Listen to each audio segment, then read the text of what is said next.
제가 조금 한참 전에 읽었던 책 가운데 30대가 아버지에게 길을 묻다 하는 그런 제목의 책이 있어서 윤영걸이라는 이 신문업계 종사하는 그런 분인데 2010년도에 나온 책입니다. 근데 이 책 가운데 이런 주제의 글이 있습니다. 행복한 삶을 위한 5가지 조건. 근데 5가지 조건이 무엇인가? 같이 한번 볼까요? 먹고 살기에 조금은 부족한 재산 있으면 좋겠다. 이것이 행복한 삶의 조건 첫 번째랍니다. 두 번째는 모든 사람이 칭찬하기에는 약간 부족한 외모. 세 번째는 자신이 생각하는 것보다 절반밖에 인정받지 못하는 명예. 네 번째는 남과 괴로워서 한 사람에게는 이기고 두 사람에게는 질 정도의 체력. 그래서 다섯 번째, 연설을 했을 때 듣는 청중의 절반 정도만 박수를 보내는 말솜씨. 자, 여러 가지 경우겠지만 이분은 이제 이렇게 생각한다는 거죠. 근데 이 5가지 조건의 공통점이 있죠. 뭡니까? 약간 부족함. 그렇죠? 부족한 것. 뭔가 부족함이 있을 때 바로 이분은 5가지 조건, 행복한 삶의 조건이 된다. 도대체 만족이 아니라 넘쳐도 좀 모자랄 판인데 왜 부족한 것을 인생의 행복의 조건이라고 선택했을까? 여러분, 한국의 유명한 소설가 최인호 씨, 제가 좋아하는 작가이긴 한데 그분이 쓴 작가의 그 상도라는 소설이 이분이 이제 드라마로도 만들어진 그런 소설이죠. 근데 이 소설 가운데 나오는 제가 지금도 기억하고 있는 가장 인상 깊었던 단어 하나가 있습니다. 계영배라는 단어입니다. 이게 뭐냐면 술잔을 의미합니다. 술잔인데 이 그러니까 가득 차는 것을, 가득 차서 넘치는 것을 경계하는 잔이라는 뜻입니다. 잔에 어느 정도 한 70% 정도 술잔이 차면 그 이상 넘어가면 그 술잔이 흘러서 넘치는 그렇게 만들어진 잔이라고 합니다. 이걸 계영배라고 합니다. 그러니까 무언가 좀 부족해야 된다는 것이죠. 자, 우리 인생에 조금 부족함이 있고 또 모자람이 있을 때 삶에 적절한 긴장감도 있고 활력도 있고 도전의식으로 무장해서 더 노력하고 발전할 수 있기 때문에 이게 뭔가 부족함이 인생의 행복의 조건이다라고 이분은 그렇게 이제 주장하고 이 계영배라는 그런 잔도 그런 의미가 있다고 합니다. 그런데 우리가 인생을 살면서 저도 여러분도 그렇게 살아오지 않았습니까? 대부분의 사람들은 다 그렇습니다. 인생에서 자기가 원하는 것은 무엇이든 다 얻어야만 됩니다.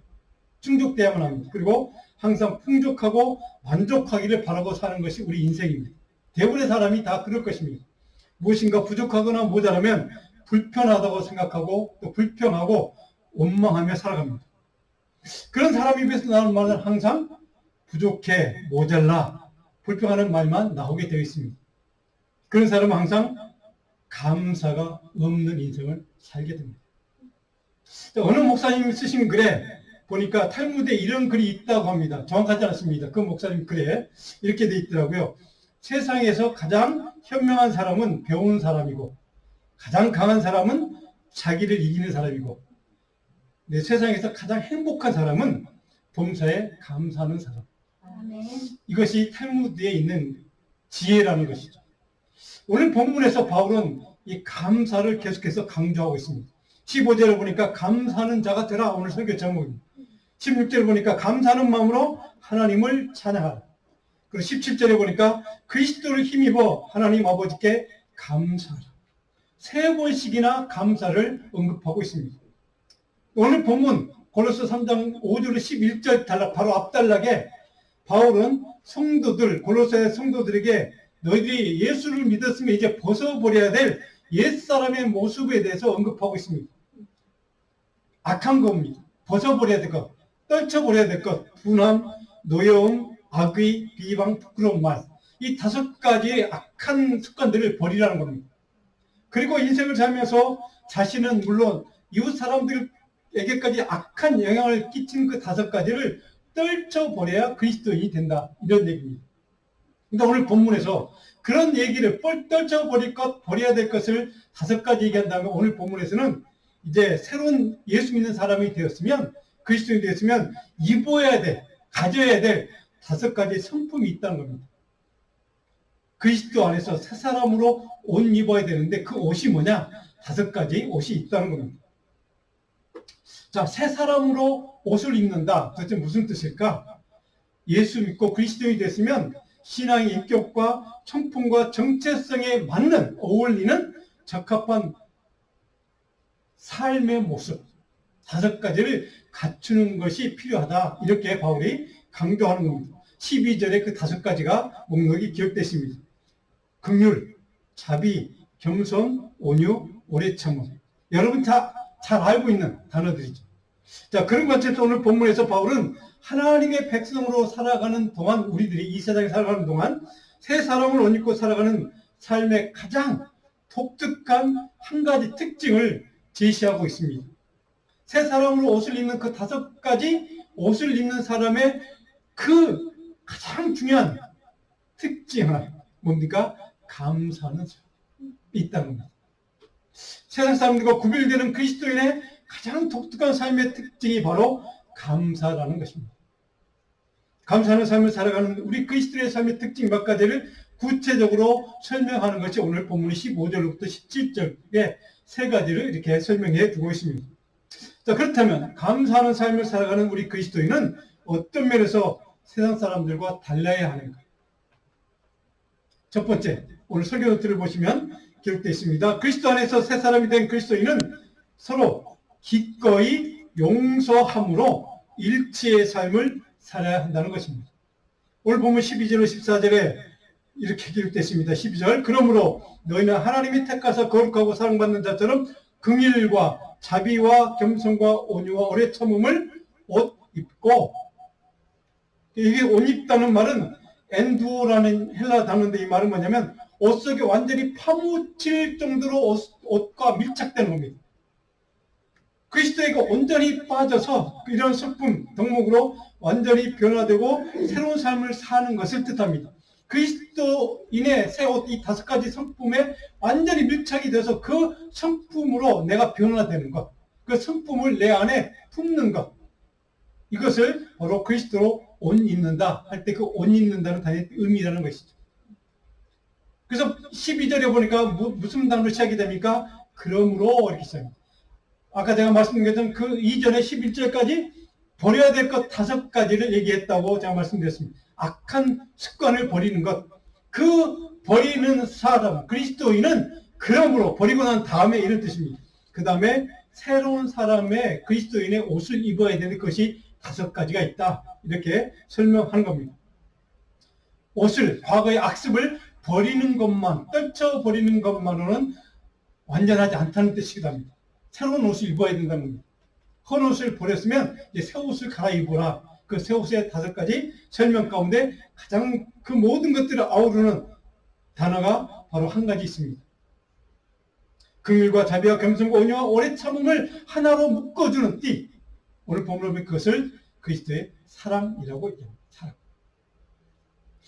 자, 이 5가지 덕목을 여러분 잘 아는 바로 이 덕목을 하나로 묶어서 그리스도의 새 옷을 입고 살아갈 수 있도록 변화된 삶을 살 수 있도록 만들어줄 수 있는 능력, 바로 이것이 사랑이라는 의미이기도 합니다.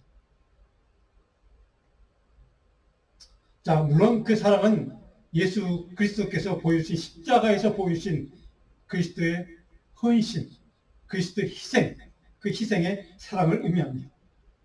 그리스도께서 자기를 희생해서 우리를 위해 구원하신 그 보혈 피 흘려 주심으로 우리를 구원하신 그 희생의 사랑, 바로 그 희생의 사랑이 이 모든 새 옷을 입은 그리스도인의 성품, 우리의 새로운 바로 아이덴티티, 이것을 바로 온전하게 해주는 능력이 바로 그리스도의 십자가의 사랑이라는 뜻이기도 합니다. 근데 우리 이 5가지 중에 제가 2가지만 좀 간단하게 살펴봅니다. 겸손이라는 단어, 우리가 잘 아는 단어입니다. 이 겸손의 본래 의미는 하나님 앞에서 내 자신의 위치를 인정하는 뜻입니다. 내가 하나님 앞에 어떤 존재인가를 인정하는 것. 죽을 수밖에 없는 존재요? 나는 하나님이 구원하지 않으면 살 수 없는 존재인 것을 인정하는 의미에서 겸손입니다.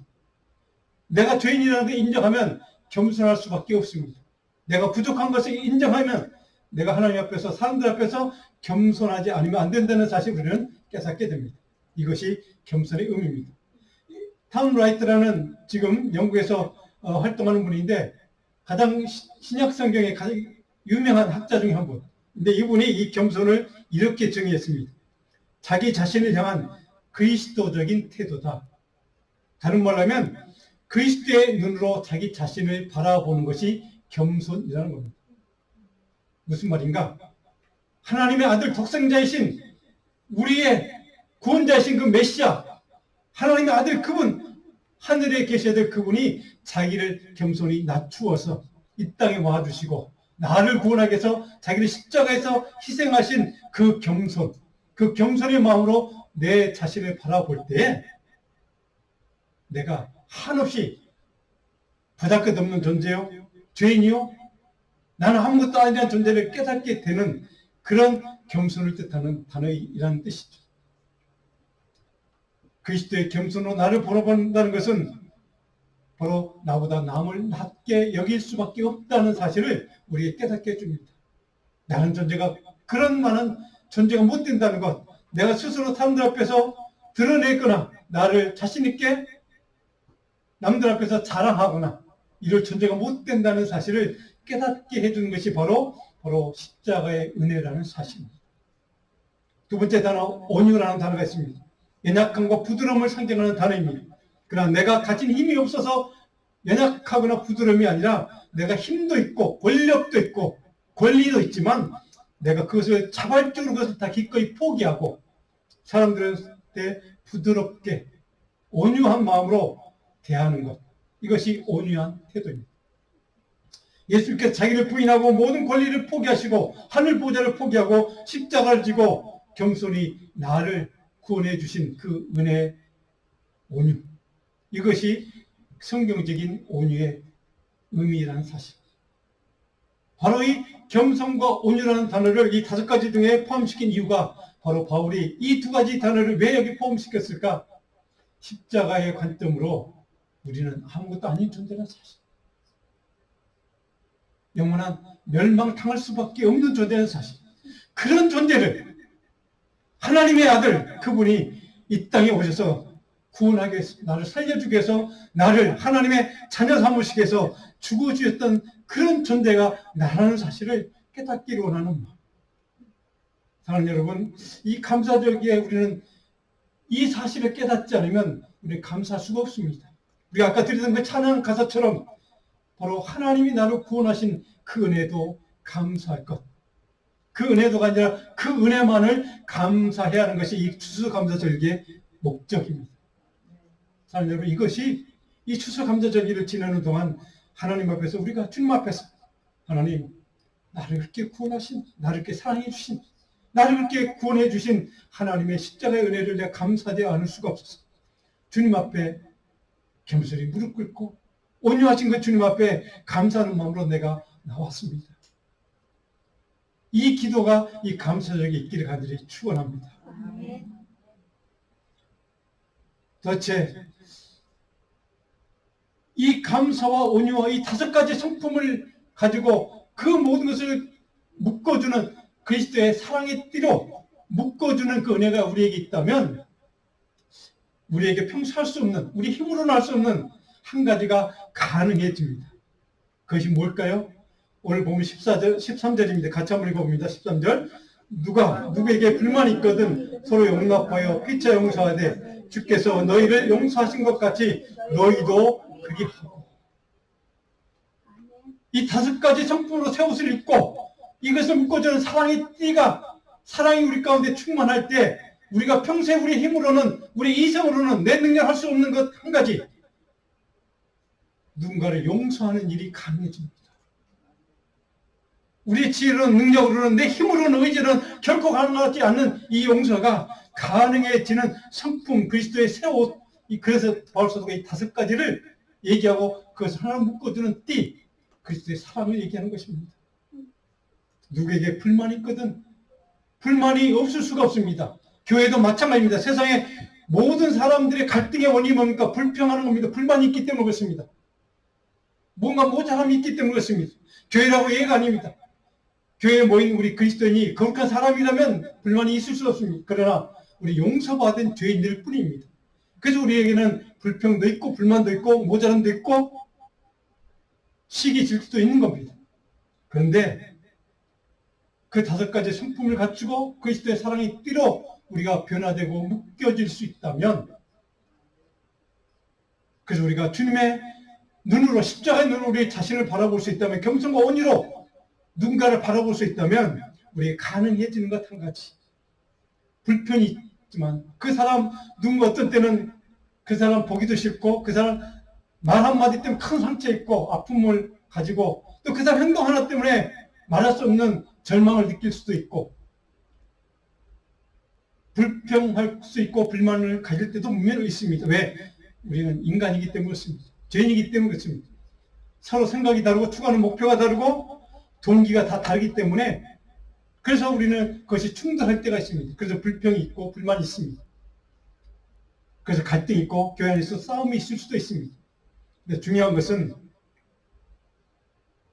바로 그 모든 것들을 이겨낼 수 있는, 용서할 수 있는 힘, 능력이 바로 바울서 얘기했던 새 옷을 입으면, 그리고 그리스도의 사랑으로 띠로 묶여지면 너희가 그 불평과 불만을 이길 수 있는 능력이 생기게 될 것이다.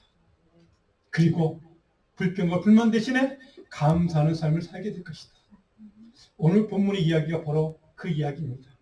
누군가 다른 성도와 한 말에 상처있고, 누군가 한 사람의 그 어떤 행동 하나가 내 눈을 거슬리고, 그래서 그 성도의 어떤 독특한 성격이나 태도나 습관이나 얼굴이 마음에 들지 않을 때도 있습니다. 그런 상황에 처하면 어떻게 하는 것이 그리스도의 사랑이라는 새 사람의 옷을 입은 성도의 모습이 되어야 할까? 그리스도로 옷 입은 우리가 이웃과의 그런 불평과 불만과 갈등을 어떻게 해결해야만 평화로운 바로 관계를 유지할 수 있을까? 오늘 바울서는 그 핵심적인 단 하나, 그리스도께서 십자가에서 우리를 용서하신 것처럼, 자기를 희생해서 우리를 용서해 주신 것처럼 그리스도 안에서 서로 용납하고 용서하는 삶을 사는 것. 용서의 모델이신 예수 그리스도, 그분을 바라보며 저와 여러분들이 누군가에 대한 용서의 마음으로, 온유의 마음으로, 긍휼의 마음으로 바라보는 것, 바로 이것이 우리에게 가능해진다는 사실입니다. 그런데 바로 여기서 한 가지 더 필요한 요소, 바로 그것을 14절에 보니까 그 모든 것들이 뭘 다라고요? 사랑을 다라. 여기에 사랑은 온전하게 매는 띠라고 얘기했습니다. 왜 사랑을 다라고 했을까? 5가지를 묶어주는 윤활유 같은 능력이 바로 사랑이기 때문에, 그리스도의 사랑이기 때문이었습니다. 이게 매는 띠라는 말은 서로 함께 완전한 일치를 이루도록, 하나가 되도록, 연합하도록 만들어주는, 결합시켜주는 능력이 바로 그리스도의 사랑이라는 뜻입니다. 그래서 매는 띠라고 표현했습니다. 이 모든 결합체 연결고리가 그리스도의 사랑, 그 그리스도의 사랑 안에서 우리가 하나 될 수 있고, 불평과 불만을 넘어서서 일치될 수 있고 서로 용서할 수 있게 된다는 뜻입니다. 그래서 우리는 그리스도에서 벌써 얘기한 것처럼 믿음과 소망, 사랑, 그 중에 제일은 사랑이라고 얘기한 이유가 바로 거기에 있습니다. 그 사랑은 그리스도의 사랑입니다. 그 사랑은 예수님의 십자가의 사랑입니다. 그 그리스도의 십자가의 사랑의 눈에서 누군가를 바라보는, 그 사람을 온유한 마음으로 바라볼 그때 우리가 용서하지 않을 수가 없다는 뜻입니다. 사랑하는 여러분, 그리스도로 새 옷을 입은 성도가 바로 사랑으로 누군가를 바라볼 수 있게 된 성도가 어찌 감사하지 않을 수가 있겠습니까? 그리스도의 몸된 교회 공동체를 세우기 위해서 어떤 삶을 살아야 하는가? 바울사도는 골로새 교인들에게 5가지 새 옷에 대해서 얘기하면서 그리스도의 사랑으로 묶어둔 띠에 대해서 얘기하면서 바로 그 모든 것이 이루어질 때 우리는 비로소 감사의 삶을 살 수 있다는 것입니다. 자, 여러분, 오늘 15절과 16절, 17절에 한 가지씩 이야기합니다. 15절을 우리 같이 한번 읽어보면, 그리스도로 옷 입은 성도는 그리스도의 평강이 다스리는 삶을 산다. 그리스도의 평강, 다시 같이 읽습니다. 그리스도의 평강이 너희 마음을 주장하게 하라. 너희는 평강을 위하여 한 몸으로 부르심을 받았나니 너희는 또한 감사하는 자가 되라. 그리스도의 평강이 너희 마음을 주장하게 하라. 여러분이 그리스도의 평강이 주장한다는 말은 무슨 뜻입니까? 그리스도의 평강이 우리 안에 주인 되게 하는 뜻입니다. 주님이 주시는 평안이 우리 안에, 우리 삶에, 우리 마음속에 주인이 되게 하는 뜻입니다. 그리고 감사하는 마음이 우리 마음속을 다스리게 하라는 뜻입니다. 바로 이것이 15절의 의미입니다. 자, 여러분이 주장한다는 말은 여러분 꼭 기억하십시오. 원래 의미는 운동경의 심판관을 뜻합니다. 우리 젖띠라고 얘기하죠. 레프리라고 얘기하지 않습니까? 축구 경기 보면 그 심판관을 뜻합니다. 그런데 운동경의 심판관처럼 예수 그리스도께서 우리 안에 오셔서 우리 마음 중심에 오셔서 그분이 우리의 생각도 우리의 판단도 우리의 행동도 우리의 마음 중심을 다스리도록 허용하라는 뜻입니다. 이것이 바로 그리스도의 평강이 우리 안에 다스리는 주장하는 바로 가장 근본적인 능력이 되면 우리가 평안을 얻을 수 있다는 뜻입니다. 바로 이것이 바울 사도가 그리스도의 평강이 너희 마음을 주장하게 하라는 의미입니다. 자, 여러분 우리를 주장하는 여러분 지금 마음을 주장하고 있는 게 무엇입니까? 불평입니까? 불만입니까? 아니면 원망입니까? 오늘 바울 사도는 그 모든 그리스도인의 새 옷을 입은 그리스도인은 바로 감사의 삶을 살 수 있게 되는 것 이유가 그리스도의 평안이 주님의 십자가 은혜로 말미암아 하나님이 주시는 평강이 우리 안에 들어오셔서 우리를 다스려 주는 그 순간 우리는 평강을 누릴 수 있고 비로소 감사의 삶을 감사로 충만한 삶을 누릴 수 있게 된다는 뜻이기도 합니다. 그래서 우리에게 그리스도의 평강이 다스리게 하라는 뜻입니다. 15절 마지막에 무엇이 우리를 다스리게 하라고요? 감사가 우리를 다스리게 하라는 뜻입니다. 사랑하는 여러분, 이 감사하는 마음이 우리를 다스릴 수 있기 위해서는 우리 평강을 누려야 합니다. 어떤 평강입니까? 하나님, 예수님이 주시는 평강입니다. 이 세상의 그 어떤 권력도, 그 어떤 돈도 우리의 삶을 평강을 주지 못합니다. 여러분 경험을 하셨을 것입니다. 아무리 돈이 많아도 내가 살기 편해도 근심이 걱정이 없으면 좋을 것 같은데 평안이 있을 것 같은데 그렇지 않다는 사실 우리는 경험을 통해서 알고 있습니다. 그 어떤 것도 우리를 평안을 줄 수 없습니다. 오직 예수 그리스도 십자가의 은혜만이 그 사랑만이 우리에게 평강을 줄 수 있다는 사실입니다. 이것을 우리가 믿고 고백할 때 그래서 우리는 감사하는 삶 감사가 우리를 다스리게 하는 삶이 가능해진다는 뜻이기도 합니다.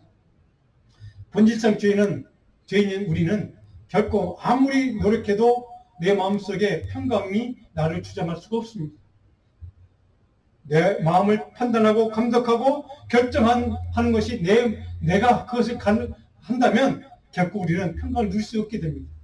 온갖 공포, 불안, 염려, 고통, 근심, 걱정만 우리 안에 들어올 것입니다.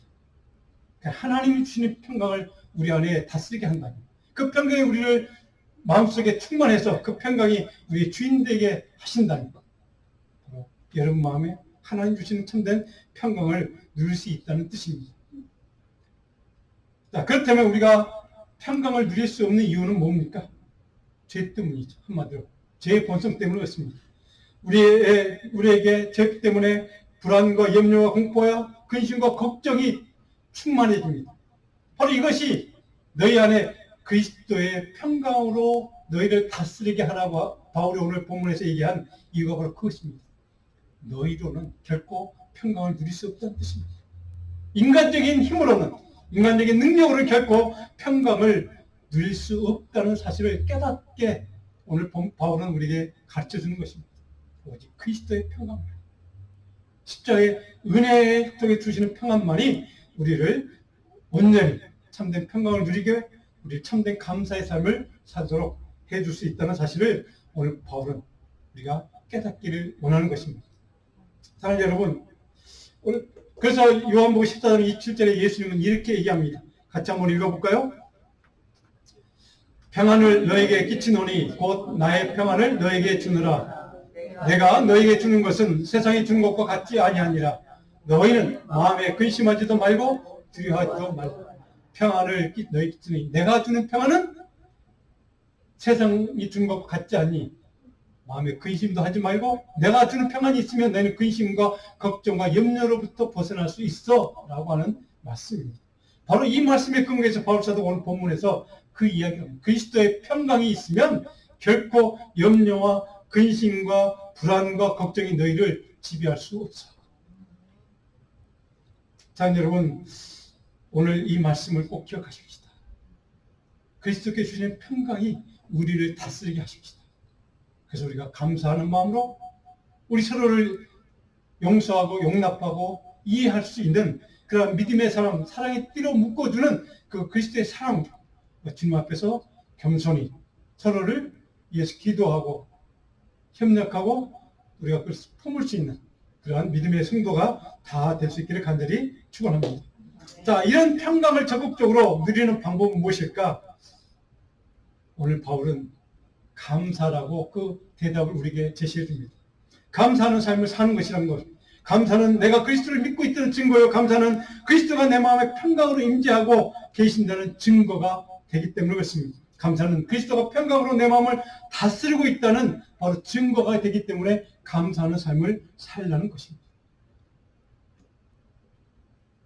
오늘 세 번째로 그리스도로 입은 성도는 그리스도의 무엇이요? 말씀이 풍성하게 거하는 삶을 살아야 한다는 것입니다. 오늘 16절을 같이 읽습니다. 그리스도의 말씀이 너희 속에 풍성히 거하여 모든 죄로 피차 가르치며 권면하고 시와 찬송과 신령한 노래를 부르며 감사하는 마음으로 하나님을 찬양하고. 우리 안에 무엇이 풍성하게 거하라고요? 하나님의 말씀. 하나님의 말씀이 우리 안에 풍성히 거하고 임재할 때 그 말씀의 능력으로 우리가 살아갈 때 그리스도의 평강으로 우리를 다스리게 만들 수 있다는 뜻입니다. 하나님의 생명의 말씀이 충만한 삶이 평강의 삶을 누릴 수 있고 그 평강의 삶이 결국 우리가 감사하는 마음으로 채워질 수 있게 해준다는 뜻입니다. 여기에 거한다는 말은 하나님의 말씀이 우리 안에 거주처로 삼고 하나님의 말씀이 늘상 우리 중심에 거해서 우리를 다스린다는 뜻입니다. 하나님의 말씀이 우리를 다스릴 때에 우리 안에 참된 그리스도의 평강으로 채워줄 것이고 그런 인생을 살 때 우리는 감사하는 인생이 될 수 있다는 뜻이기도 합니다. 그런 의미에서 우리는 말씀으로 늘 제가 강조하지만 하나님의 말씀으로 우리는 살아야만 합니다. 그 말씀의 능력을 잃어버리면 결국 우리는 평강을 누릴 수도 없고 감사할 수도 없기 때문에 그렇습니다. 그래서 말씀을 읽고 묵상하고 그 말씀을 붙들고 기도하고 그 말씀을 통해서 주시는 은혜를 생각하며 하나님께 늘 감사로 채워지는 복된 인생. 저는 그것이 저와 여러분의 인생 되기를 주님으로 축복합니다. 오늘 세 번째로 보니까 17절은 그리스도로 옷 입은 성도는 그 안에 무엇으로 채워져야 됩니까? 예수 그리스도의 주 되심, 예수 그리스도가 내 인생의 주인이 되어 주셔야 한다는 뜻입니다. 그것을 감사함으로 찬양함으로 고백하는 삶을 살아야 한다는 뜻입니다. 17절에 보니까 또 무엇을 하든지 말에나 일에나 다 주 예수 이름으로 하고 그 다음에 그를 힘입어 하나님 아버지께 감사하라. 뭡니까? 무엇을 하든지 예수 그리스도 이름을 위해서 예수 그리스도 그분의 영광을 위해서 행하라는 뜻입니다. 그리고 그분의 이름의 능력을 힘입어서 내 인생 가운데 감사로 채워지기를 내가 원합니다. 사랑하는 여러분, 오늘 이 말씀을 통해 바울 사도가 우리에게 강조하는 것 한 가지.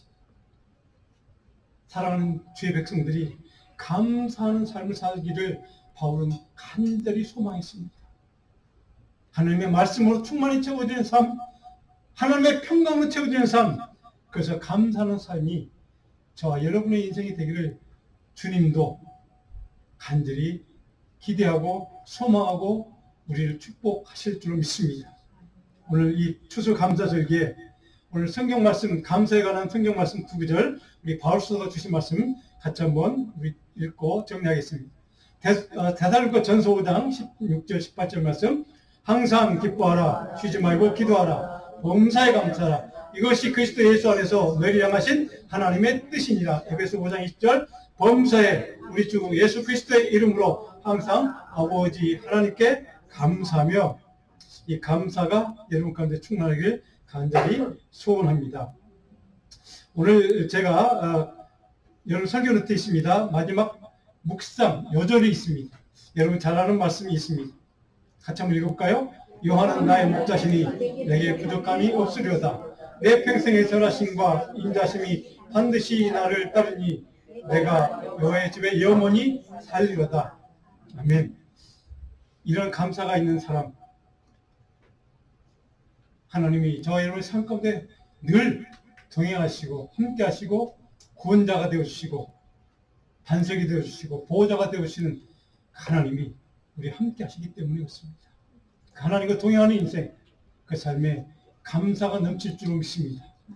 그래서 그런 믿음의 삶, 감사하는 삶은 시험이 닥쳐올 때 주께서 인도하시니 두려움이 없이 살 수 있습니다. 고통이 찾아올 때 새로운 용기를 주시는 하나님 때문에 승리를 믿고 감사할 수 있습니다. 우리 인생에 어둠도 있고 절망도 있고 고통도 있고 아픔도 있지만 우리가 감사할 수 있는 것, 사망의 음침한 골짜기에서도 우리 함께해 주시는 하나님, 우리 삶을 인도해 주시는 하나님, 저와 여러분의 인생을 십자가에서 피 흘려 주시면서 구원하기 위해서 사랑해 주신, 은혜에 베풀어 주신 그 하나님 때문인 줄 믿습니다. 그 하나님께 감사하는 복된 감사자가 되기를 주님으로 축복합니다.